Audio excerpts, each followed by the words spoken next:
آپ کے ساتھ مکمل اظہار یکجہتی کے لیے حاضر ہوا ہوں امیر محترم کے حکم پہ۔ آپ کو جب بھی ہماری ضرورت پڑے ہم آپ کے ساتھ کھڑے ہوں۔ انتہائی دکھ اور کرب میں مبتلا ہے ہر پاکستانی آپ کی اس کیفیت کو دیکھ کے کہ یہ اپنے ہی مسلمانوں کے ساتھ اپنے ہی اداروں میں کام کرنے والے، وہ جو کام کرتے کرتے جس نے جوانی اداروں کو دے دی،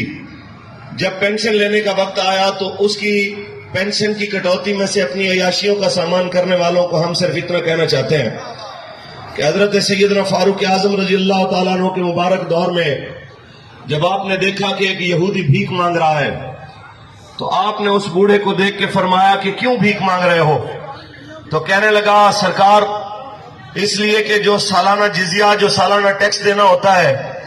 میرے پاس اتنے وسائل نہیں ہیں کہ میں اس کو دے سکوں، تو میں اس لیے لوگوں سے بھیک مانگ رہا ہوں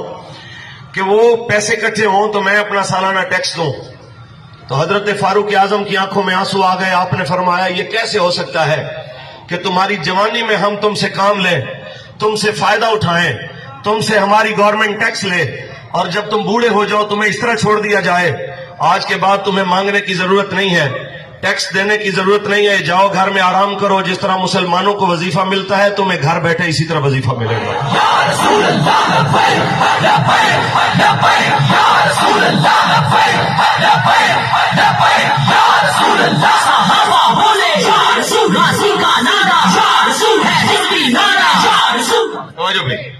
بات صرف اتنی ہے کہ ایک غیر مسلم بھی اگر مسلمان ریاست میں ٹیکس ادا کرتا کرتا بوڑھا ہو جائے تو حضرت فاروق اعظم یہ کہتے ہیں کہ اس کے بڑھاپے کی حالت سے لے کے اس کے مرنے تک کی تمام کفالت اسلام کرے گا۔ یار تم لوگوں نے ملک لیا تھا اسلام کے لیے، پاکستان کا مطلب کیا؟ لا الہ الا اللہ۔ ایمانداری سے بتائیے بغیر کسی سیاسی جماعت کا نام لیے ہوئے کہ